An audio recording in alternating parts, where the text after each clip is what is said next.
The Bamboo Project podcast starts in 3, 2. Welcome to the Bamboo Project podcast. My name is DonivanG, the future $10 billion man. On the way to 10 billion, I decided I'm going to help create 1,000 millionaires, including myself. And not by being a guru or selling a course, but by doing the things I already love to do every day and documenting my journey to get there.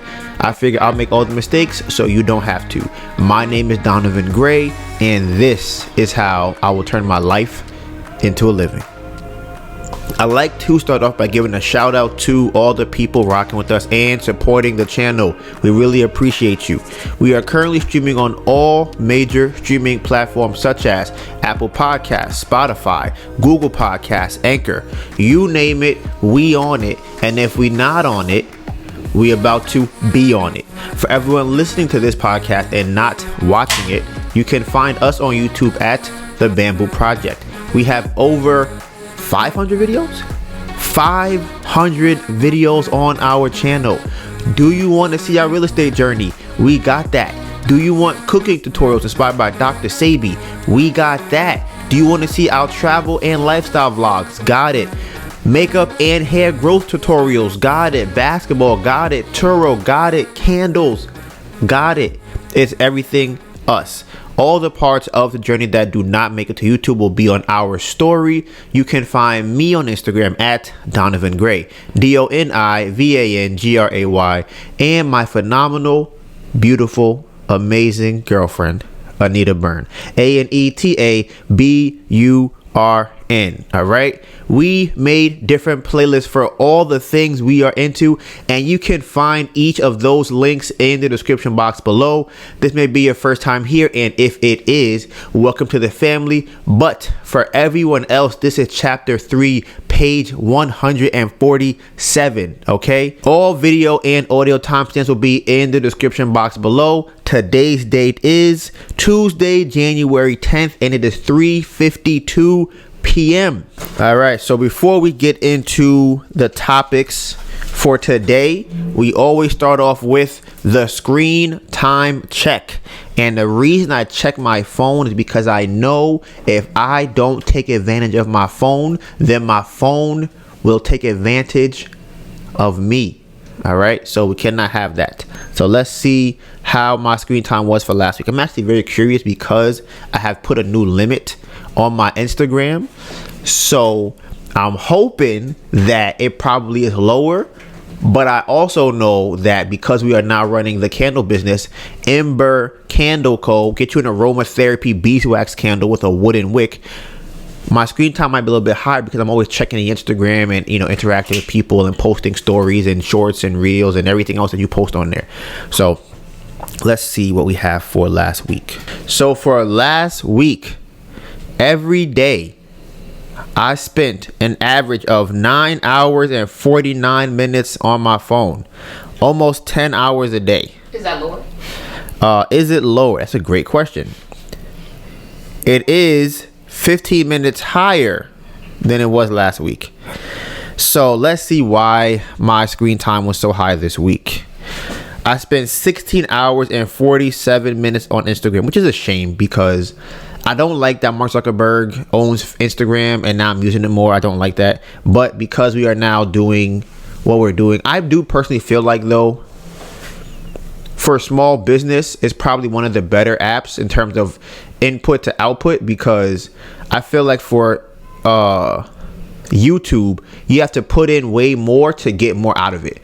I feel like it's a lot easier for you to post something on Instagram. People find it, like it, go to your page, and they'll just buy something from you. I feel like YouTube, you got to record a video, you got to edit a video, you got to know how to edit, you got to know how to create content, you have to know how to make a thumbnail, how to title it, and all that stuff. And then, you still might not even get no view, so I think that to me is why I like Instagram, for that particular reason. And it's more social. You can interact with people. So they want to message you or DM you about your product. You can answer questions and you can have pictures of stuff. So I do like Instagram for that reason. But 16 hours and 47 minutes a day comes out to, it's about 2 6.4 hours a day, so 2.5 hours a day almost on Instagram. YouTube is 12 hours and 10 minutes, which is a little under 2 hours a day, which used to be the highest. So, you know, how many hours I spent on my phone? 66 hours last week. And shout out to my guy, Rico, well, now known as Sterling Paul. He had asked me to go a little bit more deeper into my screen time. So one of the things he asked me about was the health effects of having like a higher screen time. One thing I have noticed from using my phone as often as I do is that I use my phone more often than I do. So now that I'm on Instagram more, now I'm now thinking about, okay, did somebody DM us on Instagram? How is this video doing? How is that post doing?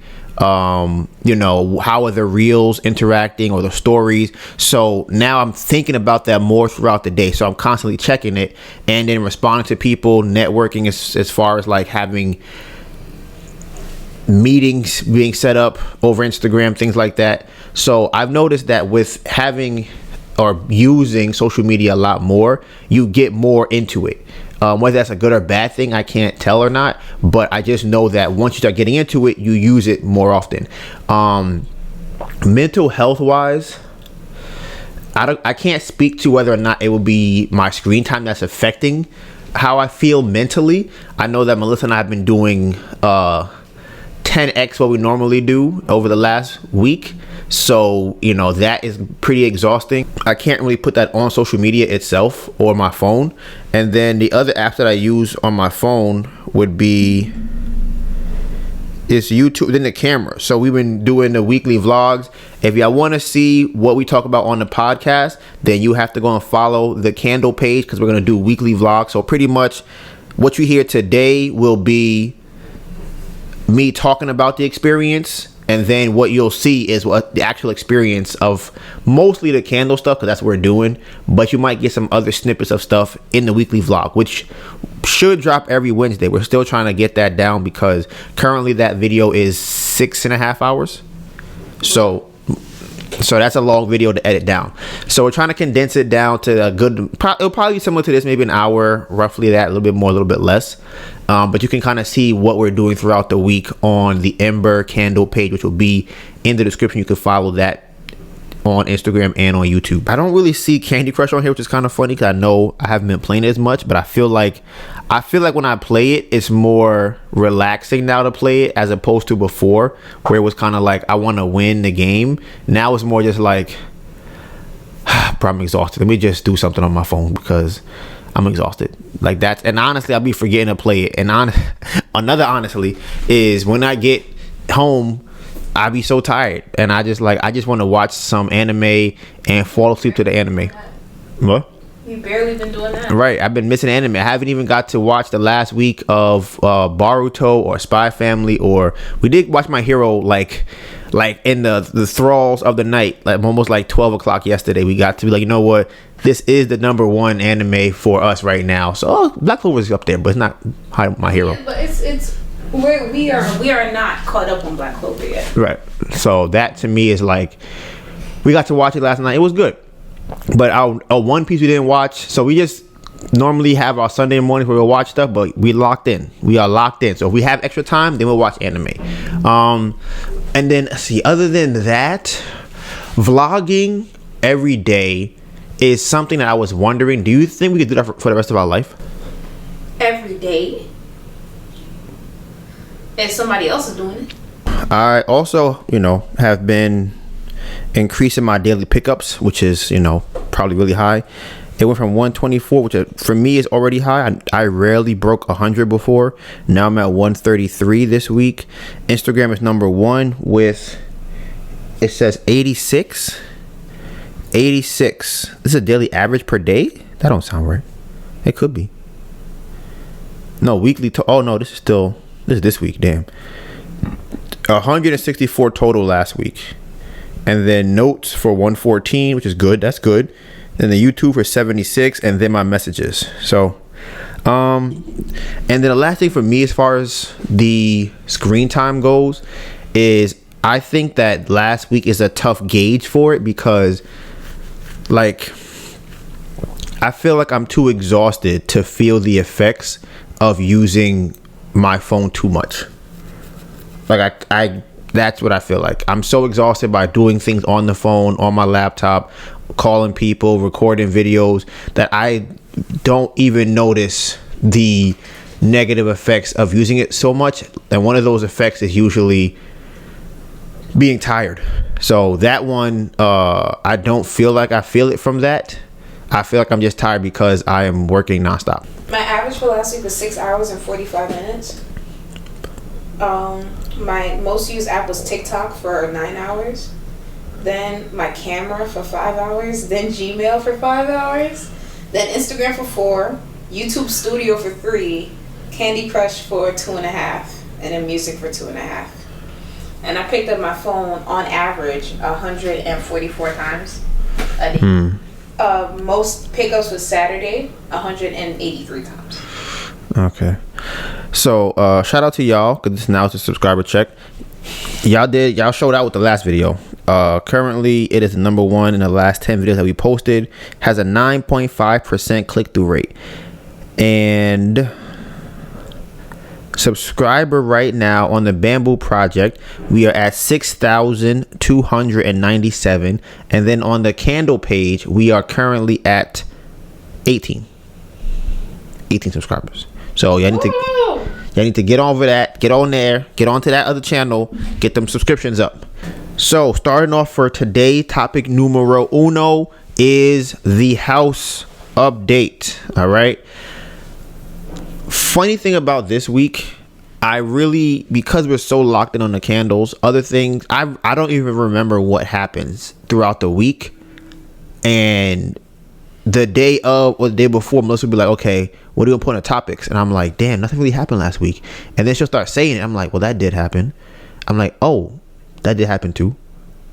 I'm like, yeah, that happened too. Yep. And that one. So the house last week, right? In no particular order, this is what is going on with the house. Some of y'all probably know what a wholesaler is. If y'all do not, okay, here's a quick rundown of how wholesaling works.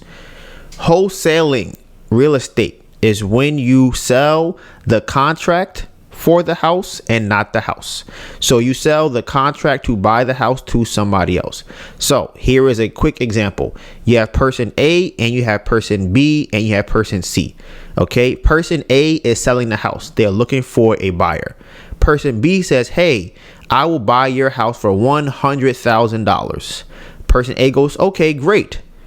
Person B takes that contract, and that person is saying yes, right? That contract of them saying yes. They take it to person C and go, listen, girl, I got a good deal on this. Right? $120,000 for this deal. They go, wow, $120,000? They go, good. So now person C buys the house for $120,000. Person B in the middle keeps $20,000, and person A gets the $100,000 for the house, and person B never comes out of pocket any money. Okay, wholesaling real estate 101. That was my welcome to my TED Talk. So we have dabbled in wholesaling, so I'm familiar with the ups and downs, the pros and cons, the lefts and rights of wholesaling. So I also know what wholesalers do not like in contracts. I also know, right, what wholesalers would look like.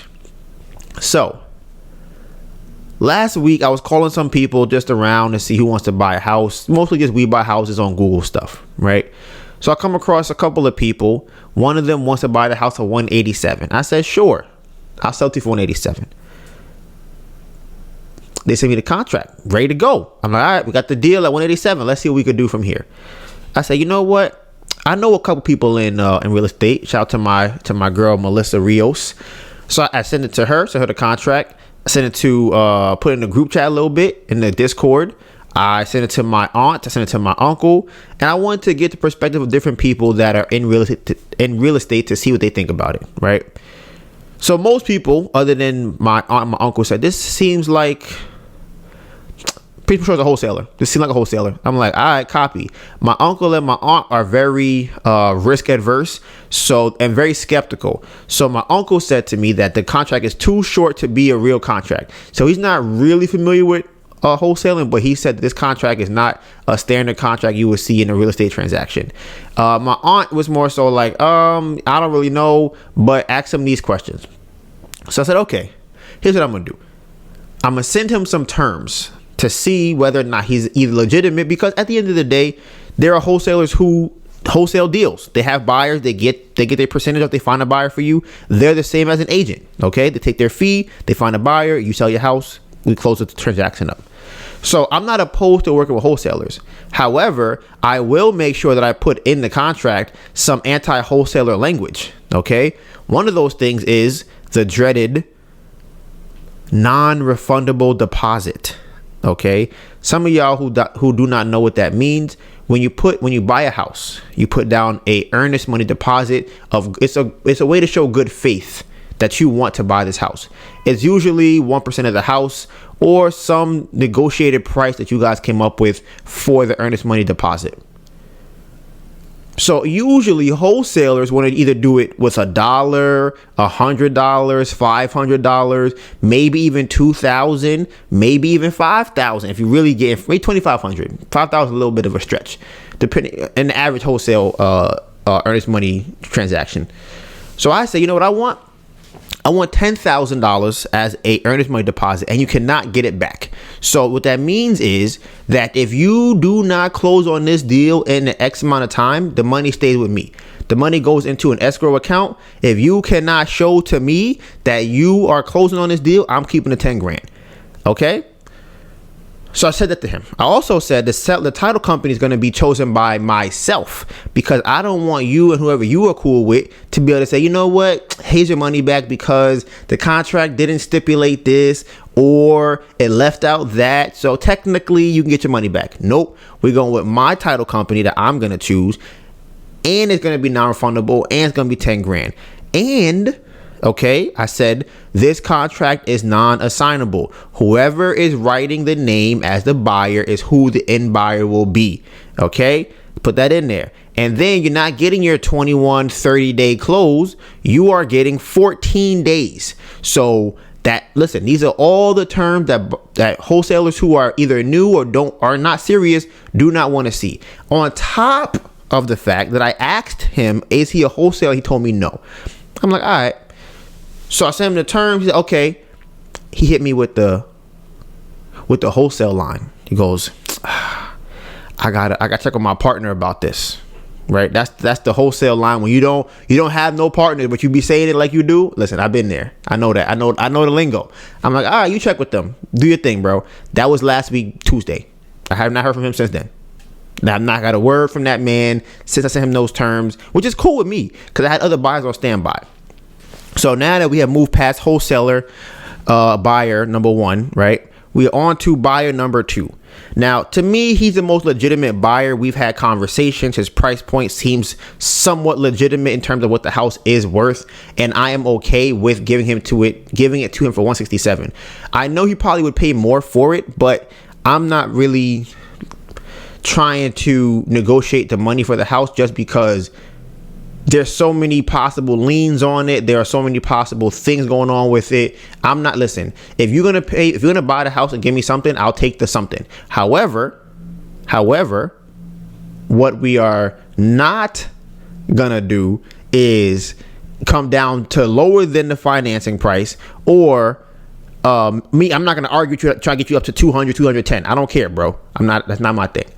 So we talked about it for a little bit, and I'm like, okay, seems legitimate. We talk about the area. He knows about the up and coming real estate in that area. He knows what is good, what's bad. He gave me a reason for his price. He was talking more as an investor than a wholesaler. And he was okay when I gave him the terms that I gave the other person, right? So that was probably Thursday or Friday. So he starts thinking like, okay, or saying to me, so the title company, like, are you comfortable with them? How much have you used them? I've never heard of them before. I'm like, yeah, That's why I used to go to buy the house. So it would be easier on my end because they already have information about the house or any prior liens that would be there that are not going to be there now. So we can just kind of expedite this whole process. So he had told me that he would send the contract over to the house, or over to me, about the house on Monday or over the weekend. Today is Tuesday. I have not received the contract. We did talk yesterday though, right? He had his guy go out to the house. Now here's the problem. Okay, so I thought that they went to the house before it was broken into and ransacked. That's what I was under the impression of. However, that is not the case. So when they got there, he hit me up and said, "Hey, it seems like there's no appliances here." And I'm like, "Yeah, bro, I thought y'all seen that already." He's like, "Nah." He said, "I thought it was appliances." So now where we at is, he goes, "Oh, the pictures I saw is where the appliances were at." I'm like, "All right, cool, bro, but they're not in the house. So what you want to do? Like, what do you want to do?" So he said he'll get back to me today. It is currently 4:25 p.m. I have not heard a call or a text from him, right? So here's how it looks from my end. If whatever happens today, tomorrow, I'm looking for another buyer. I'm actually going to go down the list of people I had from Philadelphia when I was wholesaling and see if they want to buy a house out there, and we'll see what happens. Because honestly, there was one particular buyer that he did like Airbnb, so he was buying it for rooms, and I'm like, I could call him up, get him hey bro, here, give me this price for the house, go do your thing, get your bag. So that's going to be my next thing if this guy does not decide to go through with the house purchase, which is again cool with me. I am done with the house. Either somebody's gonna buy it or it's gonna get foreclosed on. At this point, I don't care, because I'm like, it's not. I talked to all the investors. It's like we try to sell it. It's taking forever. We had a showing last week. I didn't hear anything back from that showing, so there goes that. There was a possible renter application that we could have approved, but at the end of the day, it's like, why we go hold on to the house for what? Like, I'm not trying to hold on to it at this point. It's too much work to try and hold on to it in relation to what other things we are putting our energy into. So at this point for me, we probably have another, I would probably say 45 days. With this house situation that we're in terms of our apartment where we live, with the house being, not the house, with the car being taken, everything else, I am pretty sure that the foreclosure process is not going to be quick. It might be a month or two after I don't pay, or maybe 2 months after I don't pay, something like that, for it to be foreclosed on, which gives time for someone to want to buy it if they still want to buy it. So that money that would possibly come from that would just be like some icing on the cake to be able to put towards the candles. Everything right now, 100% candles, nothing else. That's literally it. And then Sterling Paul asked me he wanted to know how would I break down the mistakes made on the house from start to finish. He asked, do I think I purchased the house in the wrong neighborhood, for instance? So the biggest mistake that I feel like is literally just choosing the wrong contractor. That's my thing. And it's weird when I say mistakes, because I don't see them as mistakes, really. It's like, they may be mistakes by definition. Let me look it up, because it might be a mistake, but it doesn't seem like a mistake to me. It's like, I guess it's a mistake. I would definitely just go with the contractor thing. That's if I had to say a mistake, it would be that one. But again, if I had to choose an action or a judgment that is misguided or wrong,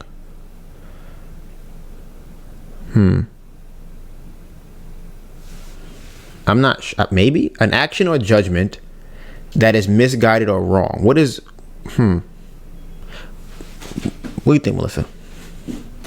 Why are you asking me? Because I'm curious. What do you feel like? Would you feel like this is an accurate description of what a mistake is? Or like a clear definition? Say that definition. An action or judgment that is misguided or wrong. Yeah, sure. I told you to go left when you should have went right. It was wrong. But that's the thing. What if I wanted to learn? I just learned a different way of going. Like, so that's why I'm like, I don't know if that's a mistake or not. depends. It depends on what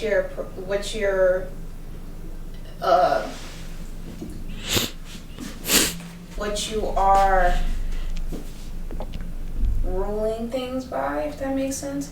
So if my goal was to get to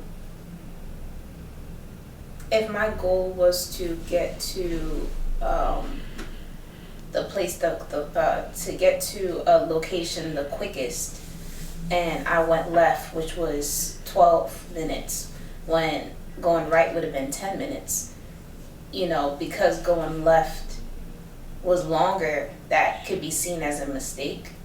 But if my goal is to get to the place, it doesn't matter if I go left or right. I already got there. Right. And that's right, like Melissa said, and that to me is where a mistake is very much subjective, I feel like, in that way. So there are things that if I was to buy another house tomorrow, I would do differently, knowing what I know now. So with the contractor, one of the things I was not aware of was that I had to use his scope of work or his budget for the hard money loan. I didn't know that. I thought that I could just, wow. See, as I'm talking about it right now, I think I just realized something else. I think I just figured something else out. That's crazy.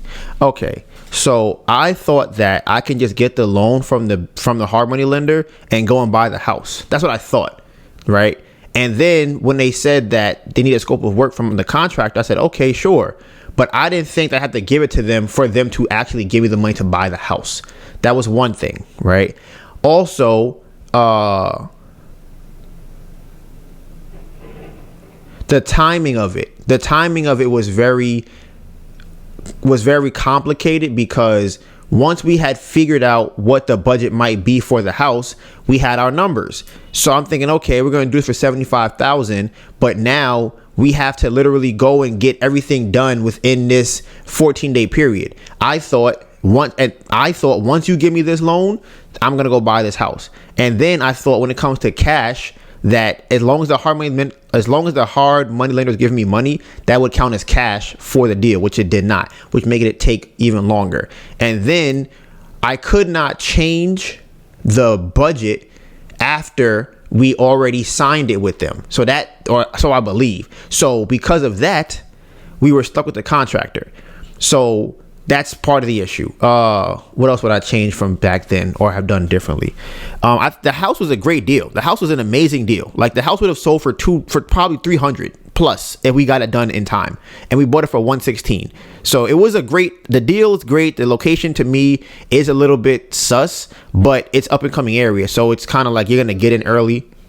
You said something? It's a good location. Right. It's an investment property. Right. Exactly. It is a good location for an investment property. If you want to rent it out for a while, for 5 to 7 years or 10 years as an investor, it would be a great deal. If you want to live in it, the house it looked amazing, so you would be fine. And they're renovating houses all over the place up there, so you would be good. So from that perspective, great. What else would I change? I would probably,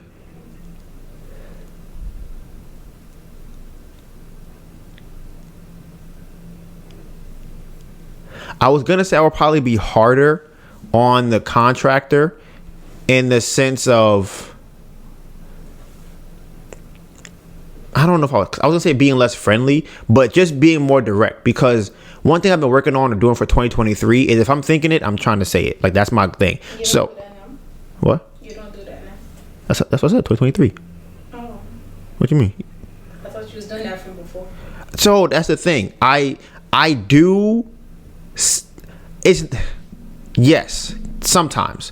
But now it's more so of, I'm trying to even think even less of how you feel, because you don't understand what I'm saying.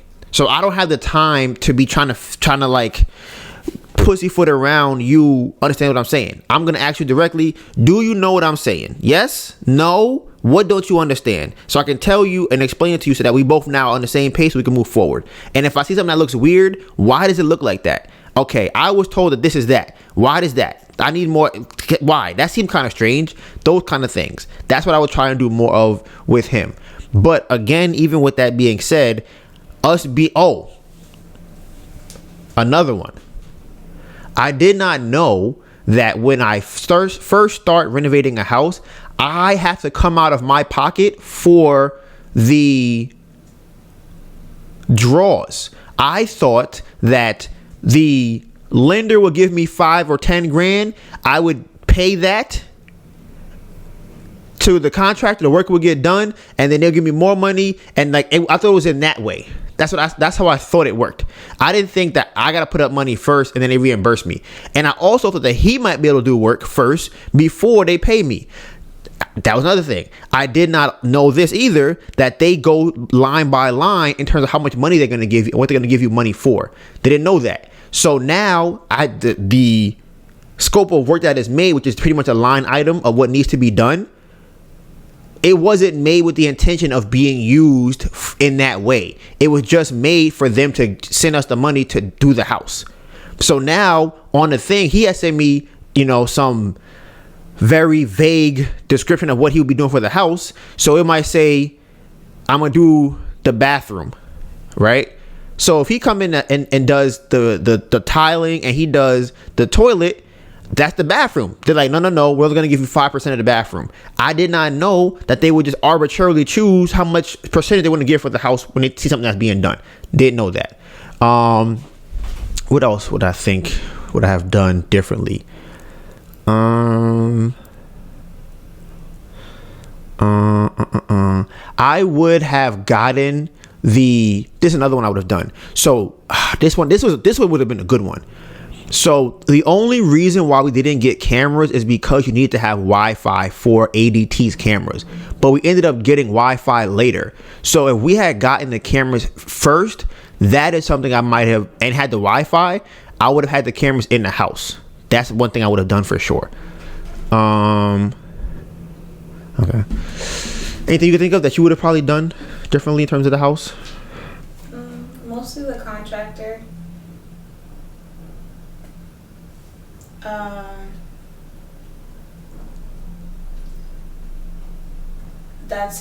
I think that was the biggest issue. The contractor, because we were able to figure out the draws. Yeah.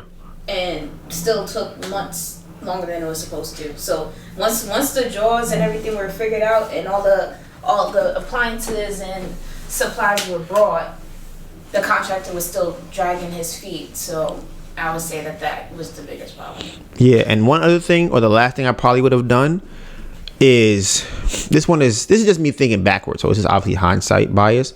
I would have hired another either investor or contractor to come to the house to look at what is being done and get a second opinion from them, because we didn't even, that's what I was going to say. We didn't have time to vet other contractors because the house had to be closed with his scope of work. So that was a problem that we had. And then what I was saying earlier is that I wonder if we could have just gotten a loan from them for buying the house and then gotten the construction loan later. So that way we can choose a contractor later. So that's something else I didn't think about, well, obviously until now, because I figured, hey, if we could lump it in together, and why not do that? But if we didn't lump it in together, we may have been able to choose a contractor later down the line, as opposed to having to pick that one right there. So those are my things that I feel like I learned from that. Let me see, timing. Yeah, it's one of those things where it's like, in terms of mistakes, the house, like the goal was to get the house rehabbed, and we did that. Right. The other goal, the exit strategy, was kind of like figuring out which would be the best one for our circumstance, and the circumstances have changed. That's about it. Right. And then maybe I realized it, maybe I haven't, but the timing of a lot of stuff really, we got caught in a very odd timing. So obviously the market changed when we started selling the house. That's one. The whole buying of the house is two. Airbnb was going to be our option. That was kind of no longer allowed in Philadelphia. So that kind of ruined that idea. Turo, it was something else that happened. Something else. It was two other things that happened in terms of timing, but I can't remember what they were. Where it was just like, we have no control over. We were gonna rent it out, but then now we lost the appliances. They stole it. You mean now or from before? Now. Oh, well, yeah. And no water tank. Yeah, right, exactly. So that's another thing. Then the other one was because it was COVID, a lot of the things were taking long to be delivered or they were not in stock. So there were certain things that we needed for the house that we could not find at any store. Like we had to like go to multiple places, nowhere near the house to find products for the house. Lumber took a long time. Sheetrock took a long time. So a lot of these things, again, it was just the timing of it. So that's really it. If somebody came to me and said, "Hey Donovan, I want to buy a house. What advice would you give me?" Those are some of the things I would say. It's like I would go based off what your current situation is, and then just try to walk you through how it may intertwine with what I've already experienced. But even if I gave you everything I know about it, there's a 99% chance you're gonna still make a mistake.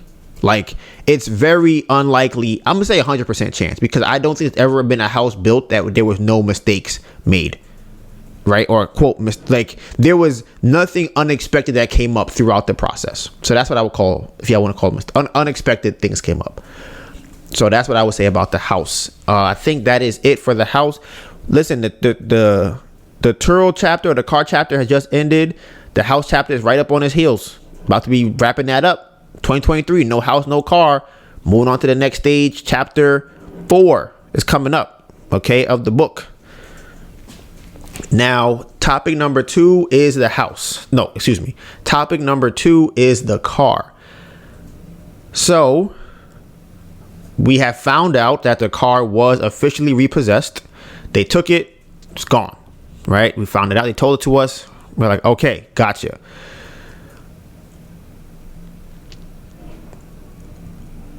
We were trying to get the stuff back from the car, but they have a very convoluted way of getting things out of the car. So the table was in the car, the sign for the candles was in the car, a chair was in the car, the light stands for the craft fair and the house were in the car, and we had no way of getting there. So my mom ended up driving us to that location that y'all saw in the live from last week. And when we got there, the car was actually listed as being in Pennsylvania. It wasn't actually here. So that was in Pennsylvania. And we're like, okay. We went out there just to see, maybe we'll find something, because maybe it's a mistake. Maybe they took the tracking device and left the car. But no, the car is gone. Car was gone. So my mom, myself, and Melissa, we went to get some household items. We got some water for the house. Shout out to my mom. She took us to Wendy's to get something to eat. And we went to Michael's to get something for the craft fair. And we went to BJ's, Target. We were trying to find a table in Target, but we couldn't find one. So yesterday was when we found out that you have to make a schedule through a Google Doc or Google form to be able to pick up the car or pick up the stuff from your car. Like, this company is it's so weird. I tell you, the kind of people that work as a tow company or in tow companies, I feel like they gotta be real like, you gotta be a special kind of person to work in one of those companies. Like, you're real special. So we went over there today. We got the car, and I keep saying we got the car. We don't have a car no more. We don't have a car. We got the stuff that was in the car. It was a little adventure. We missed our stop on the train. I had to take an Uber out there. I had to wait in a cold parking lot, and then had to get an Uber back to the house, carry the table, carry all the stuff in the car, the chair, the lights, the mat. Take an Uber back to the house. Right, we took Uber back to the train, excuse me. And then we took a train to the house. So our transportation looked like this. We walked to the train this morning, got on the LIRR. Walked to the train this morning? Oh, facts. We sprinted to the train this morning because that train leaves every hour. So we didn't want to miss the train. So we were running down the block to the train. We caught it with a minute to go. That's always good. And then we missed our stop on the train. in regular Bamboo Project fashion. So then we took an Uber, which smelled all types of funky, to this place that you would think would be more civilized and sophisticated. But why would you think that? It's a tow company place.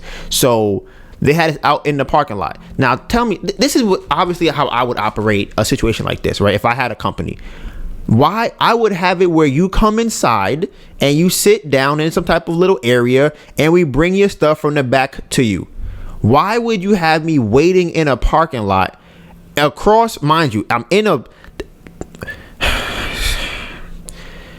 it's like a big parking lot and they sectioned off a piece of it for people to stand in with their car and wait. The rest of the parking lot is all the other cars being repossessed. And then behind that, they have like a little warehouse where they have, you know, people's stuff in there in a bin or whatever. So they bring that out to you. So we were standing there for like 15, 20 something minutes waiting for our thing, but nobody was really there. Like, we're just in the parking lot. It said when you get there, make a phone call, and now you're standing here and wait. And I'm like, this is stupid. We're just waiting out in the cold. Then some guy brings it to us on a little cart, and it's inside of like a Walmart bin that's been used probably 1,000 times. It looks like it's been through all types of fights. And I'm just like, all right, let's just get the Uber and go back to the train and take the train back home. So we have all the stuff. The car journey is done. The car journey is completely finished. We do not have a car. We know it's been repossessed. We're not paying to get it back. The car is gone. It's gone. It's done. Okay, that was a Turo car, and y'all were not there, obviously. But Melissa said today that she does not or has never felt like the car was actually hers in the first place. So we just let go of our Turo car. The car was meant for Turo. Turo was not really allowed here. We're losing money trying to do Turo, bringing it over to New Jersey. And it was a whole headache to do that. Anxiety inducing, having to respond to comments at 2:00 in the morning and take the car out to Jersey with only an hour and a half notice. So all of that. The car needed work. Bruh, the car was getting messed up. As I probably said on here before, there was a time, or not a time, when we would drive the car, the heat would only come on if we were doing like 50. Other than that, there was not heat coming on in the car. The car was making weird rattling sounds. Okay, we got a dent in the back of the car. The car got into an accident on its first trip. So, you know, the car's been through enough. Now, granted, do I want to have a car? Of course. It was a great experience to have a car, right? However, I wasn't paying for the car. Everybody, New York State was paying for the car. Department of Transportation was paying for the car. Bridgecrest, our loan company, was paying for the car. But we were not really paying for the car, other than maybe gas. That was probably it. And obviously maybe the car notes, who was probably coming from, we was using money from the house to pay for that. So it's like, you know, we had somewhat of a free car, and we no longer have that car. But it was fun, like Melissa said earlier today, to be able to go, I was going to go in the car and go somewhere. I could just do that. But we have tolls up the wazoo, right? We got tickets all over the place. We got insurance that was never paid for. We haven't had insurance for like 5 months. That's a cardinal sin in New York City. If we got pulled over, they probably would have arrested us and taken the car, and we wouldn't have gotten it back. So, you know, it is a better situation. But again, I do not want anybody to think, okay, don't say Dominiquez, okay, I want a car. I would love to have a car that I have enough money to pay for without having to worry about any other problems that come with having a car. Our current situation now puts us in a place where it's okay to not have the car. So that is where we are currently at with the car. But shout out to everybody who was here from Turo. We know that without Turo, a lot of y'all would not be here. So shout out to that car game for that. We met a lot of cool people from Turo, from the car. There's Matt. There are so many people that we talk to now on a regular basis that we have met through posting a Turo video. So that's another thing I never really thought about, that I can appreciate the car had gave us. So transportation, bruh. Videos for Turo, and the people that we met from Turo. So shout out to all of y'all who came here from the Turo videos. Now let's see, topic number tree is candles. All right. So we did our first craft fair of the year last weekend. Okay. And in regular Ember Candle fashion, we did our thing. All right. On a slow weekend in January, we did our little thing. Okay. First day, $700 in a day. Second day, $600 plus. We $600 second day? Yeah. $600 the second day. Okay. I'm just saying. We was getting to it. Right. So now, as I say that, right, you know, some people might think like, oh, wow, that's like really good. Like I should do a craft fair. You should do a craft fair. Right. But what you shouldn't do is you shouldn't feel bad about other people at the craft fair selling and you are not selling. What you should do is figure out how you can make your product better. Now, you probably ask, Donovan, why are you even telling me this? Why are you telling me this? Okay, well, I'm going to tell you why I'm telling you this. So, some of y'all who have been here for a little while, y'all may remember some stories about how when we go to the craft fairs, we show out. Okay, people go, wow, like y'all really selling, like y'all really doing y'all thing. Like, wow, people are coming to y'all table, they laughing, they smiling, they screaming, y'all taking selfies, y'all taking pictures, everybody's ringing the bell, y'all winning games. Oh my God, it's so much fun, right? And then you look to the side, you pan to the right, and it's somebody who is not selling something.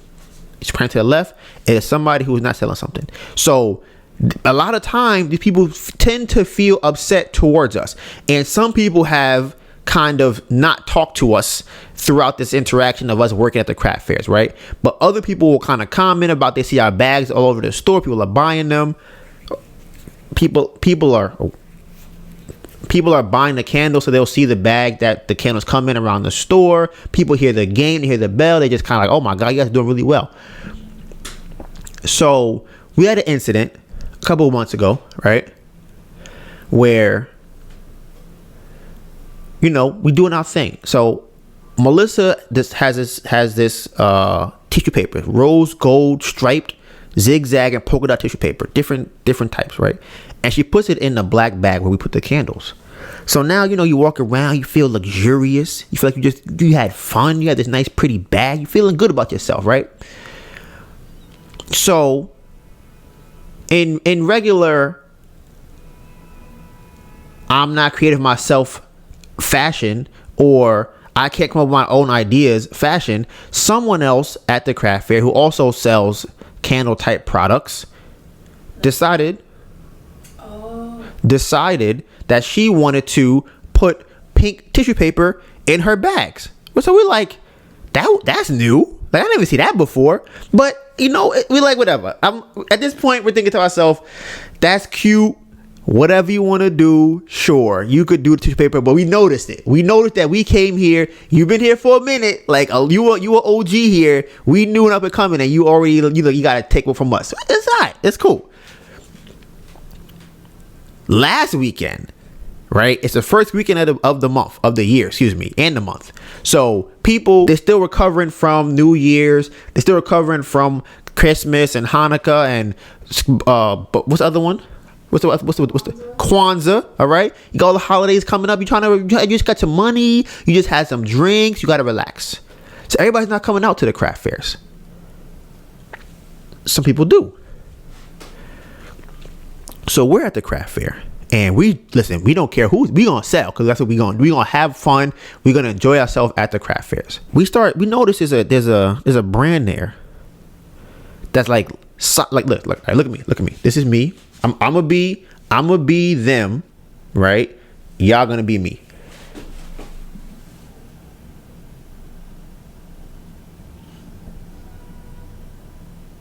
Okay?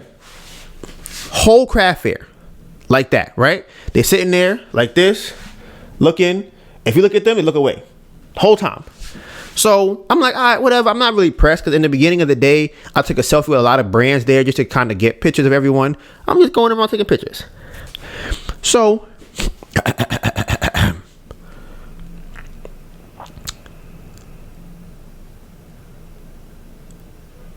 the whole day, they're not really getting no sales. They're just chilling.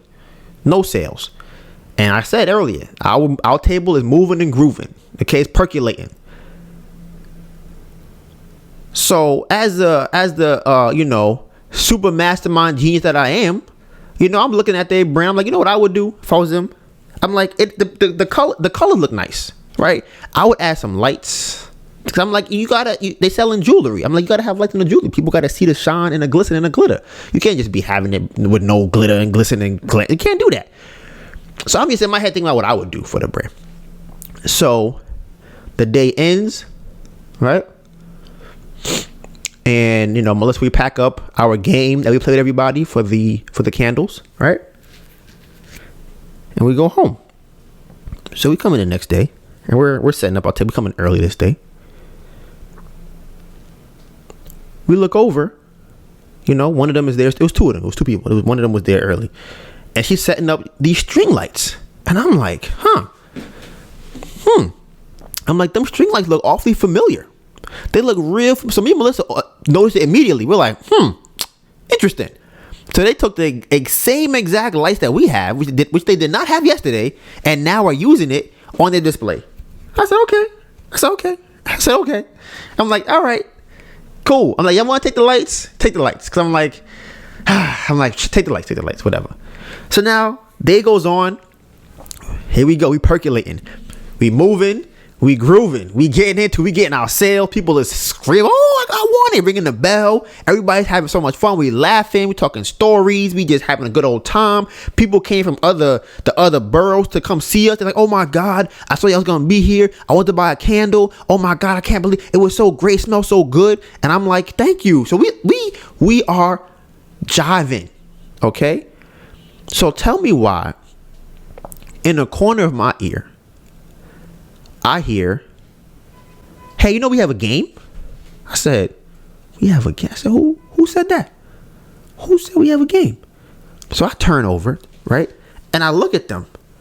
Now they have copied word for word, or bar for bar, stole our whole flow and recreated, took the game that we have and tried to implement it for their product, which is insane, right? Crazy. Now, the brand name is Think Presently, right? If you go on their page, you can actually see the card game because they still have the cards and they just decided that they were going to use them for their Instagram post, right? So I'm just looking at it like, wow, they just took the game and the lights. I'm like, this is really crazy that they would do this. So they're over there playing games, the same game that we playing. So now I'm feeling kind of salty. I'm like, listen, you want to take the lights? All right, sure. I'm like, we know you stole it from us too. Fine. But now you're taking like the process of what we do. That to me is very different than taking like an element of, I don't even say element of design, but like everyone has lights. So that one is like, yeah, you took our lights that are, and they didn't even take the exact ones we have. They were very, very similar, but ours flicker, theirs don't. Okay. So we're looking at them and I'm like, Melissa, you see this shit? She's like, yeah. I'm like, you see this? She's like, yeah. I'm like, you see this? She's like, yeah. I'm like, this is crazy. I'm like, this is absolutely ridiculous.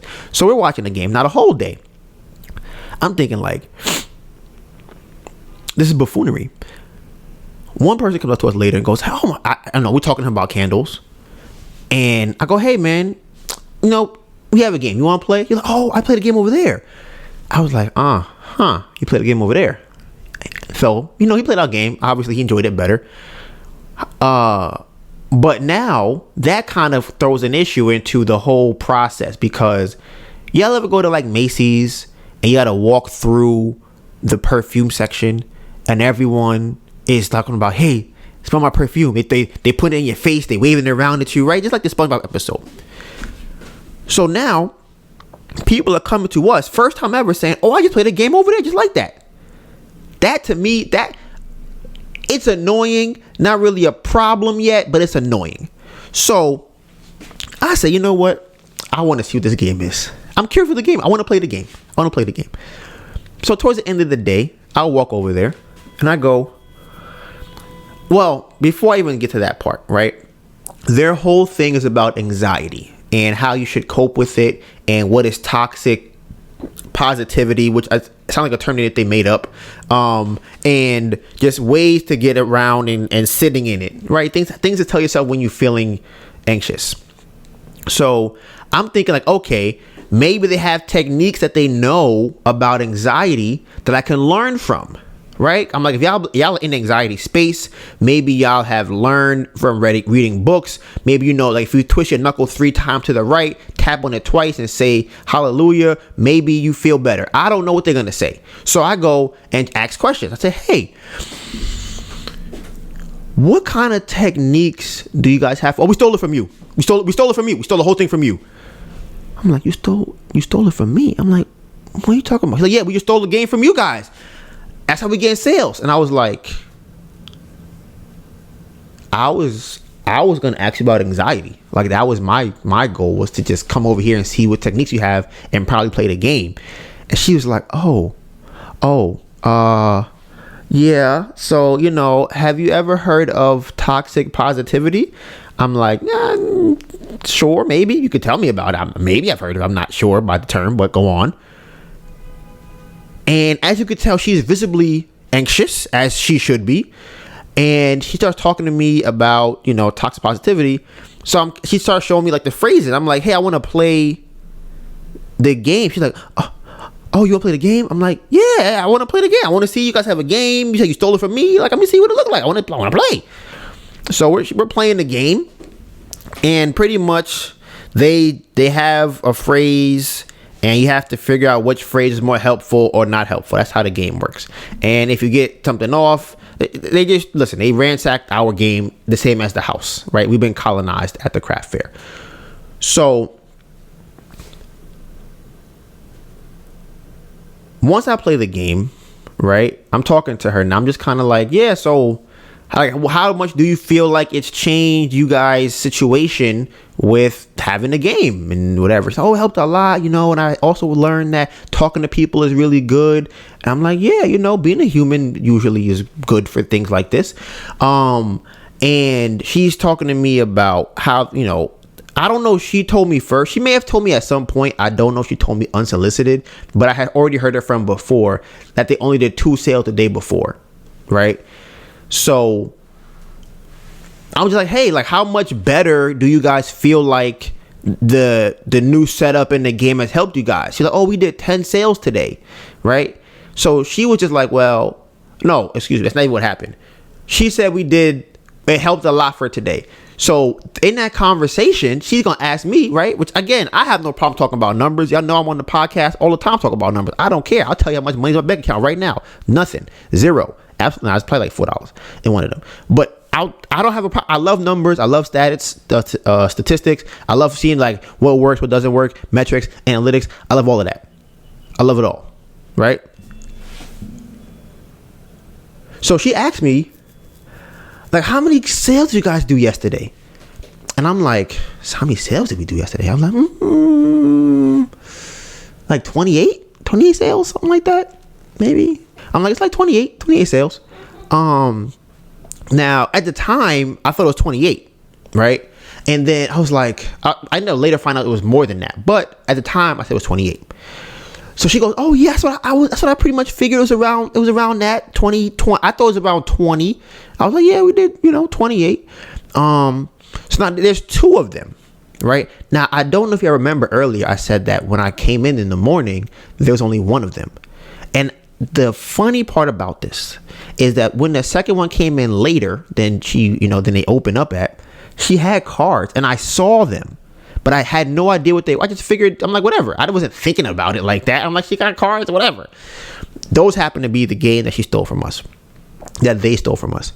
So now that they asking me how much sales I did, I'm like, oh, we're getting into that. Because, what I've noticed mostly is usually the colonizers that don't like to talk about numbers. Like, for whatever reason, they feel like I got to be real secretive about how much money I made, how much sales I did. And it's like, sure, that's what you want to do. By all means. But if you ask me, I'm asking you now. Like, I'm gonna ask you. So now we talking a little bit. So I go, yeah. So how many sales did you guys get today with the game and everything? How'd y'all do with that? So she's like,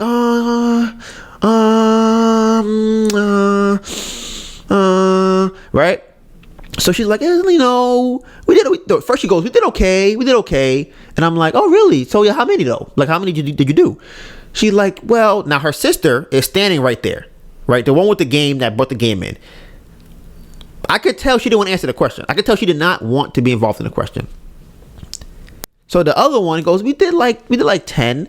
So once she tells me they did 10, now her sister's like, oh no, we did 12. We did 12. Not 10, we did 12. So she knew the whole time exactly how many they did and was trying not to tell me how many they did. And I'm like, all right, listen, I know this in y'all nature to do your nature, right? Because I'm like, if it helps y'all, do what you got to do. It's really weird by all means. But I'm not going to fight you over it. I'm not going to flip your table. I'm not going to go and do craziness to you. I will talk about it on my podcast, though. Absolutely. I'm 100% we're going to do that. But as far as like beefing, which I'm nobody's like doing that with y'all. So I leave the table, right? I'm just like, all right, tell Melissa, we end up packing everything up. I tell her the whole story. And Melissa is like, nah, this some BS. Like, this. I don't like them, because she starts breaking down about how their character traits are flawed. And one of the things that, for me, analyzing anxiety is that an act like that is only going to induce more anxiety, because now the whole time that you're there, you're hoping that we don't come over and beat the shit out you. Like, the whole time you're like, oh my God, they might talk to us, they might say something to us, they might tell on us, they might confront us about something. Oh my, what's going to happen? Like, whether or not it's going to happen, you have now introduced this thought to your brain that was not there before. And I think it stems from an insecurity and the anxiety thing. They felt so bad about not getting sales, they had to just blatantly steal. And they were sitting, their booth was directly across from us. Directly across from where we was at. I said, y'all see it? Y'all will see it in the vlog coming up probably tomorrow. Y'all will see it. Y'all gonna see this. But again, like I said, to me, if I go into Instagram, today is the 5th, today is the 10th, you'll see they posted the card that they use for their thing. And I won't be surprised if they're going to use it on their Instagram more often. And I also will not be surprised if they bring it back to the fair. They're not going to do it this weekend, though, which I think is kind of strange, because even though they did their sales, right, they're not doing it this weekend. So their price point is roughly between maybe $50 and $70. So at 10 sales, that's like $700. So that means that they did $350 for the day, at least, which would have covered a new fare for the next weekend. So them not doing it a second weekend is kind of strange to me. And they said they don't know when they're going to be back. So they could have just been lying to me. So they probably, you know what it is? They probably thought that I wasn't going to be back. And I'm like, no, I'm going to be back every single week. I'm going to see when I hear y'all with the game. Listen, I said earlier it was no beef, but I got sometimes whenever I think about it, I'm just like, it's just a very weird thing to do. Like, blatantly. It was so blatant that another vendor came to us and was like, did you see that? I'm like, yep. I'm like, yeah, we saw it.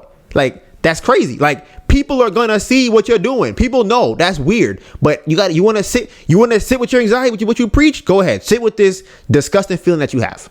That's because it's disgusting. It is nasty work. It's dirty. So that was the craft fair. Now, I sent out my first marketing email last week, and it was great. It was great. We got one order. Okay, now I'm hyped because I have no idea how this is supposed to go, what it's supposed to look like. We just trying to send out emails, see what happens. One person ordered a candle, and we're like, oh wow, so this is okay. Once we figure this out, we start getting more sales. Like, we start figuring out what we could do, and now we're getting more emails at the craft fairs. So it's like our email list is growing even more. You know, it's not doing like, but I mean, honestly, if we make a fire landing page, that could collect even more emails if we know how to do it. But you know, we are literally in week 2 of Q1, And last week felt like A month. hell week. Y'all ever been in sports where y'all do hell week? That's what last week felt like. Our life, like Melissa said, it was 1 month last week. We could be, if you ask me what month it was, I could say it's like mid to late February, maybe March. Like it can feel like that to me. It's literally only been 9 days. So I'm happy for that. We are gonna be double booked next weekend, so shout out to that. Our goal is to be triple booked every weekend for the whole year. We're not near that point yet because we don't have the money to buy inventory or to pay for fares like in advance or whatever, but that is the goal. We're hoping by the time we get to Artisan Fleece Chelsea, y'all already know the deal. Y'all know the deal. We can make like $5,000, $8,000, $10,000 that week. Oh my god, game changer. Okay. And we've been talking about it. We're probably gonna split up for upcoming craft fairs where she'll be at one, I'll be at another, and then probably within Q1 we should have employees. What do you think? Q2. You think Q2? Okay, I can see. But I feel like we do a Q1. I think, but that's just me over what do they call that? Being very confident. Okay, overconfidence in myself. And then I forgot who it was. I forgot. I gotta check who his name was. Who sent you the $25? Remember his name? Jay. Oh yeah, shout out to Jay's Gaming. Okay, man of his word. Okay, shout out to you. But you still don't want the smoke with the candle company and the YouTube channel, bro. I don't care if you got 16 businesses. All right, I don't think you can hold a candle to our candle. You see how I did that? See how I did? You can't hold a candle to us. But listen, if you still want the smoke, we here for the smoke. Let me know if you really want to do the smoke. All right. He said, for those who do not know, that he currently has 3 businesses and that he will start a candle business and a YouTube channel and do better than us this year. That's okay. Do your thing. Did you see the message that he sent with the link? No, I didn't. Like, all disagreements aside, I'm rooting for y'all. So. Oh, listen, we know that y'all love us and we love y'all too. And I'm going to argue with y'all in the comments. I'm going to tell you that y'all bugging. I'm going to give you the crazy face. That's what I'm going to do. But it's all love. Every single person, there's no person that comments that I'm like, bro, I hate this person. Like, I don't like you. The comments y'all be saying, I'm thinking y'all crazy, but I still love y'all even though y'all crazy. But like, who, bro, who was this? I don't even, bro, I got you right now. When I say y'all crazy, someone commented this week talking about why don't Melissa and I, both of us, not just me, 1 and 2, okay, Tweedledee and Tweedledum, right? Why don't we go and ride a bike for Uber and DoorDash and back message? I'm like, bro, are you crazy? I'm like, you gotta be crazy. Like, and then they said, sell candles on the weekend. You could make $12,000 a month, right? I'm like, bro, it don't even sound like you have been a part of bike messaging before. That's number 1. And number 2, the amount of work that it would require to do such a thing would mean that we would have no time to make the candles for or prep or do anything candle related throughout the week for the weekend. Nothing at all. Every single day and time would be put into that. Another thing, making that kind of money with no e-bike sounds crazy. I have an e-bike. She does not have an e-bike. So Melissa's gonna have a regular bike. She can ride around Queens with a regular bike. And then what you're also asking is the amount of money that you're talking about will be from somebody who has done this before.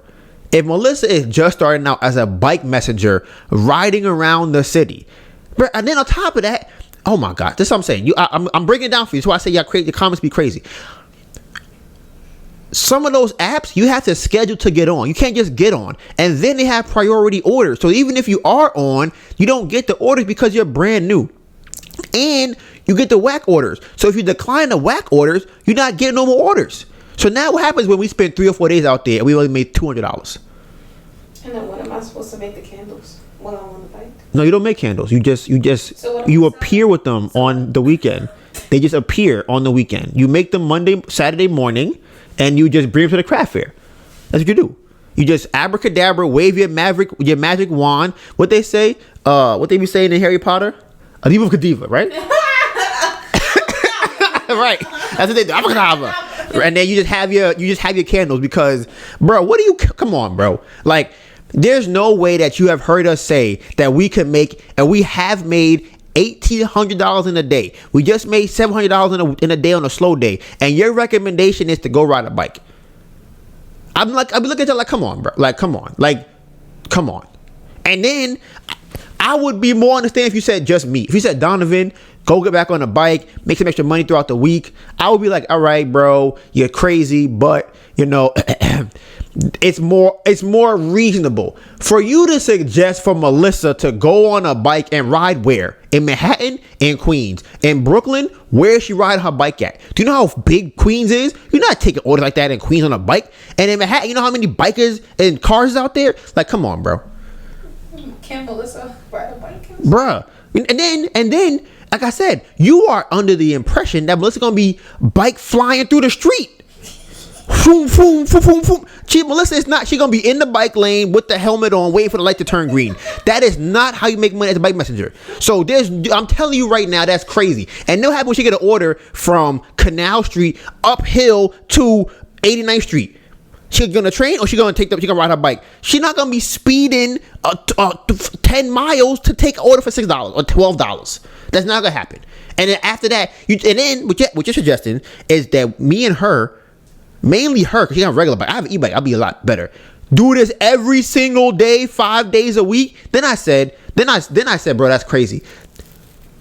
They responded with, why are you even doing candles? Why are you stuck on this candles thing? Why am I stuck on the candle thing? I'm like, the fact that you know about the bike messaging either means you've been here for a long time or you watched the video about me being a bike messenger. Because there is no way that you can watch. There is no way that you can watch us on the podcast, on the live, say we are only doing candles, and then you go, what about a bike though? Like, come on, bro. Come on. Almost forgot about you. You was almost safe. You was almost safe. The podcast about to end. You were safe. The last topic that I have for the day is a framework that Melissa and I are trying to work through. Okay, it's still in the beginning stages of it. So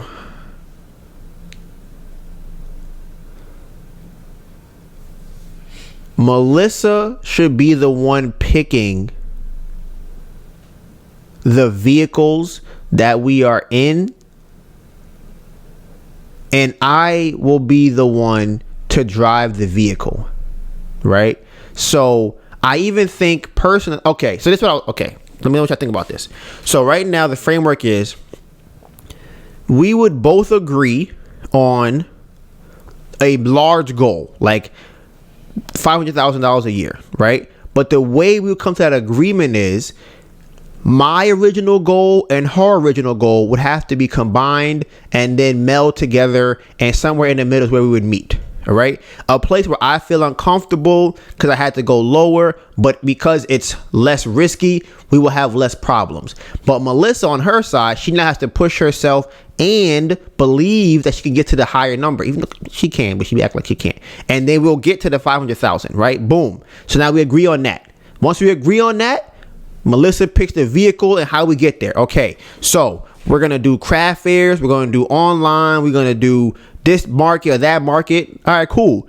And then she let me go. Just let go the leash, and I'm going crazy. So I'm going to finesse each craft fair. We're going to be at a craft fair. We're doing 30 craft fairs in one day. At the same time, all of us driving a car. We're doing it. That's what we're going to do, because I'm making sure we finessing it to get to the 500K. And then I will have Melissa as like in a sidecar. She'll be in a sidecar. Like, Donovan, I don't think that's a good idea. I'll be like, what you mean? She's like, yeah, that would look kind of safe. And I'll just swerve the car and go around it. All right. But for the most part, I'm doing 100 miles an hour until I hear like the little Melissa go like, she's like, and when I hear that, that's the side of the car scraping up against the wall. Like, Donovan, I'm too close to the wall. All right, babe, I got you. I'll move over. But that's kind of framework that we have kind of come up with, and we still obviously need to figure out how to implement it, when to implement it, because at the end of the day, skill is knowing what to do and when to do it and doing it at that time. If you only know one of them, then you're out of luck, because that's not skill. Like if you're playing basketball, right? I love me some basketball. You know how to do a crossover. Okay? So you go left to right. Okay? And then it's like, okay, I should do my crossover when that person is leaning in one direction. I'm gonna go the other way. Right? So you know when to do it and you know how to do it, and you put that together. So if you're watching TV, right, and you're like, all right, always do a crossover when the person is leaning to the right, and then you go out on the court and you can't even bounce a basketball, it don't matter how much you know, because you're not gonna do a crossover. You literally don't know how to do it. You have no idea how to do it. Then you have a person who's like, yo, bro, I be out here dribbling, dribble, and then it's like, bro, but you're not getting nowhere. You're not getting to the basket because you don't know when to do your crossover. You're just dribbling just to dribble. So that is Melissa and I, okay? We have to figure out when to do the thing and what to do the thing. So I would say that I am the, which one would I be? If I would say the what or the when. I think that, am I the what? I feel like you would be the win. I feel like you'd be the win, and I'll be the what. What do you think? You think you'd be the win or the what? The win or the what? Right. The when? Or the what? Or the when? Or the what? For what? The win. For what? The win. What are you talking about? Do you think you'd be the win or the what? The what? You think you'd be the what? Yeah. Okay. That's that what I said? I don't know.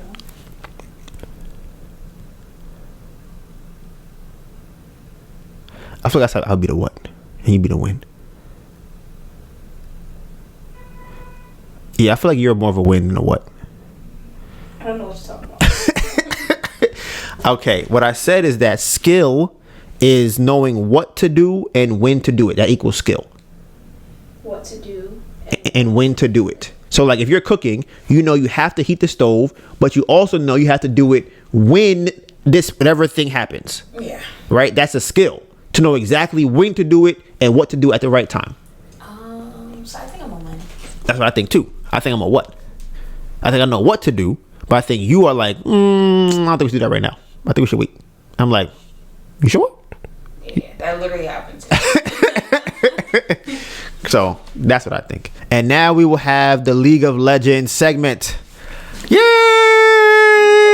No. Yay! Villains. Oh, you're right. What did I say? League of Segments? He's a League of Legends. That's the Shout out to Sarah. League of Legends. No, the League of Villains segment will now be upon us. Oh man, I wasn't ready. I'm gonna give Melissa. She's gonna give 5 minutes of League of Villains segment. I'm gonna ask her some questions unless she has something she want to talk about personally. I'm gonna get up on this chair because I'm kind of short in comparison to Donovan. Yay, I'm Donovan height. Okay, so I have an announcement to make. Donovan also is not aware of this, so he will be hearing this for the first time as well. I got an email while doing the podcast, so I had applied for a lot of different things and talked to a lot of different people. So one of those things, one of those companies is called Kiva, and Kiva is a crowdfunding loan place, and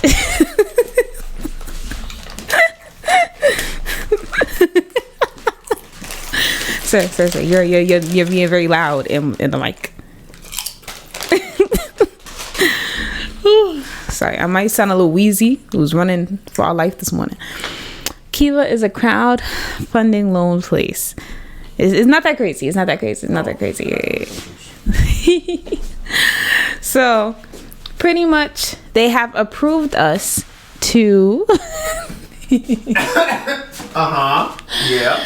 to crowdfund our loan on their platform, because you have to go through approval process. I'm also in talks with people in the New York City small business department, so funny enough, they endorsed our loan, and that made the process go a bit quicker.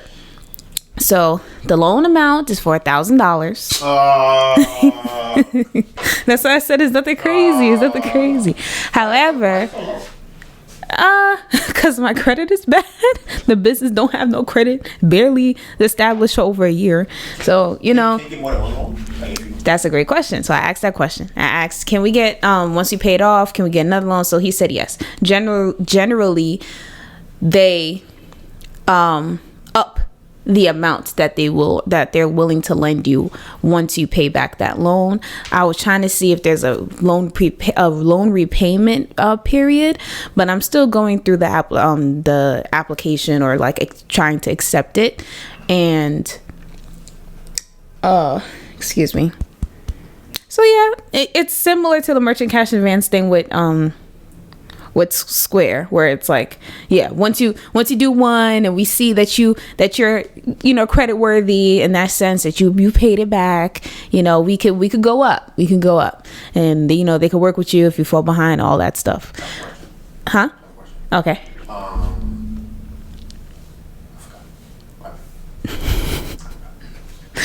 And then the other thing, I remember. Do you have to pay back every day, like MCA? $83 a month. Okay. So that loan will probably be paid back in like 12 months. I'm pretty sure we could pay more if we wanted to. And, like we talked about, the quicker we pay it off, the quicker we can get another loan, re-up on it, pay that off and all that stuff. So there's that. And $1,000, it does go quite far with the candles. So that could be 3 Williamsburg. That's almost a Chelsea. And that's like 10, right, 11 Grand Bazaars. So, 1,000 does go far, and that doesn't include like materials and stuff. So there's that. There was something else I wanted to say about that. Oh, this is where you guys come in. So we need 5 people to invest. New to me. Right. To do what? To invest. Like, it can't be us, can't be me, can't be you. It has to be 5 people, 5 different separate people that invest in our private, because the way that the loan works is that there's a private lending period, which is like 15 days. Okay. And if you could get 5 people to invest, it's kind of like, okay, so we now believe even more that your brand could do whatever it is that you're saying that it'll do. Okay. And then once you get those 5 people to lend privately, I don't know if there's a minimum amount. I'm going to check and put all the details into the description. But once that's done, then they'll publicly put our loan on their platform. It's like an IPO. Right. So we are in the private. About the IPO, guys. Y'all better get ready. We're in the private lending phase So that's, like I said, that's where you guys come in. If you can help with this, that would be really, really freaking awesome, and that would help us a lot. So does it have to only be 5? Could it be more than 5? Yes, at least 5. Oh, at least 5. Yeah. Yeah, that's crazy. Like I said, it can't be me, it can't be you, but other people, yeah. So the link for Kiva should be in the description by the time this video goes out, and I'm really excited about that. So that's something. Anything counts. $10, $25. I don't know yet. Like I said, I don't know yet. So whenever I get more information, that it's 100% going to be in the description box, and we'll let you know then. Might do a community post before then, don't know, but it will definitely be in the description. Is there anything that you said you had questions for me? Okay, question. Let's see. How do you feel? I feel good. I've been journaling. My goal for this year was to journal at least 4 times a week, and that is like my minimum. So I am trying to journal every day, but I need to journal at least 4 times a day. 4 times a week, because that will kind of keep my stress levels in a good place. This week there was a lot of different things that were stressful that came up for me. And I don't know if Donovan was stressed, but I was stressed. So I could name them off. You want me to name them off? Donovan talking about doing 3 craft fairs in one day. Mind, just 2 of us. 2. He talking about doing 3 craft fairs in one day, and now we're gonna do this every weekend. And like, how we gonna do that, Donovan? With who? They have lives to themselves. Our friends and family have lives. Name one that has a life. Name one. All of them. Who? All of them have lives with things to do. Okay. So I thought that's just one. What's another thing you were stressing me out about? There was something else. Bruh, get in the damn car. Oh. Listen, not getting the car, but getting the stuff from the car. But like I said, writing it down is really helpful for me because my brain goes really fast and then my emotions go really deep. So if I keep everything in my thoughts, it just, the emotions get deeper and I don't get to question myself. Once I start writing things down, I start questioning myself. Like, let's say I wrote down Donovan is getting on my nerves because he is intentionally antagonizing me all day. Doesn't that sound like something Donovan would say? But then, if I write that and I'm like, but he did make me a cup of tea and he did do this thing that made me feel really comfortable. And I guess because when you write something that's not true, your brain kind of automatically brings up the stuff that's like why it's not true, even though it feels true in the moment. So that's what I really love about journaling. And everything isn't about Donovan. I just like using him as an example because it's fun. Trying to think what else. Yeah. But yeah, I overall feel good. I feel tired. Like my mental state is good. Physically, I'm exhausted. This is just like a portion of the day. So after this, I now have to go edit a video that was 7 hours long, and there's still food that needs to be cooked and laundry needs to be done, and just household stuff. Like there's that, and then I still have to make a short for today. We have not put out a single Valentine's Day post on the Instagram. Like, running a business is doing all of that stuff. Still have to make candles for this weekend. There's just a lot of things that need to be done. And today was an important day because we got all our stuff back. But it took away from the things that we planned to do today. So that's all Melissa has to say. I'm gonna give it back to Donovan. Thank you for joining the League of Villains Corner. So you can find all of the behind the scenes content on social medias. Mine is Donovan Gray, DonivanGray, and my phenomenal, beautiful, amazing girlfriend Anita Byrne, ANETABURN. Okay, so shout out to, I think it was Tori Blue. I have the new saying for 2023. Oh, what did she say? All right, hold on. I'll make sure. Shout out to you, Tori. I don't know if it was Tori yet. You can't be shout out Tori yet. Either way, Tori will get a shout out. Sure. Yes, it was Tori. Okay, so you know what it is. Hashtag Bamboo Project 2023. The road to 500K. Ooh. And with that being said, Bamboo Project out.